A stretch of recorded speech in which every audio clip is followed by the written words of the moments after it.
అసలు జర్నలిస్టులకు ఉన్న మొట్టమొదటి బాధ్యత ప్రభుత్వాన్ని ప్రశ్నించడం. అందులో ప్రజలకు సమస్యలు వస్తే పోవడం, లేకపోతే ఎక్కడైనా రేపులు జరిగితే పోవడం, ఎవరి మీదైనా అన్యాయంగా దాడులు చేస్తే పోవడం, లేకపోతే ఎవరైనా గవర్నమెంట్ అధికారి ఏదైనా తప్పు చేస్తే లంచాలు అడిగితే ప్రజలను ఇబ్బంది పెడితే ఆయన ప్రశ్నించడం. ప్రతిదీ సొసైటీలో ఈ సమాజంలో ఉన్న ప్రతి ఒక్క చెడును, ఏదైనా అన్యాయాన్ని, ఆగడాలను ప్రతి దాన్ని ప్రశ్నించే రైట్ చేయాల్సిన బాధ్యత జర్నలిస్టుకు ఉంటుంది. బట్ వీటన్నిటికీ మూల కారణం ఏమై ఉంటుంది అంటే ప్రభుత్వం యొక్క ఇన్వాల్వ్మెంట్.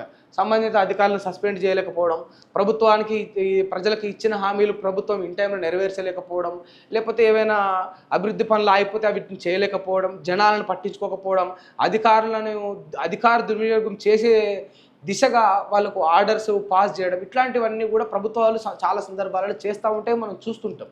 ఒక వ్యక్తి ఒక బాగా పలుకుబడి ఉన్నాడు, ఎవరైనా ఒక అమాయకురాలిపైన రేప్ చేసిండు అనుకో, ఏం చేస్తారు? ప్రభుత్వంలో ఉన్నోడు ఎవడో ఒకడు ఎంపీఓ ఎమ్మెల్యేనో ఒక ఆర్డర్ చేస్తే ఆడు మనోడే, మనకు తెలిసిన కొడుకే, వదిలే అంటే అధికారులు వదిలేస్తారు. ఎట్లా చూసుకున్న ఈ సమాజంలో, ఈ వ్యవస్థలో పెద్ద పెద్ద విషయాల్లో ప్రభుత్వ ఇన్వాల్వ్మెంట్ ఉంటుంది. సో ఓవరాల్గా జర్నలిస్టులకు ఉన్న ఒక బాధ్యత ఏంటంటే ఫస్ట్ ప్రభుత్వాన్ని ప్రశ్నించడమే, ప్రభుత్వం యొక్క హామీలను గుర్తు చేయడమే, ప్రభుత్వాన్ని మంచి దిశలో నడుచుకునేటట్టు, ప్రజలకు మంచి చేసేటట్టు ప్రభుత్వాన్ని గైడ్ చేస్తూ, ప్రభుత్వాన్ని కట్టెబెట్టి మన భాషలో చెప్పాలంటే, నాటుగా మన తెలంగాణ యాసలో చెప్పాలంటే ఈ కట్టెబెట్టి సుల్క్ సుల్కుమని పొడవాలి ఊకే.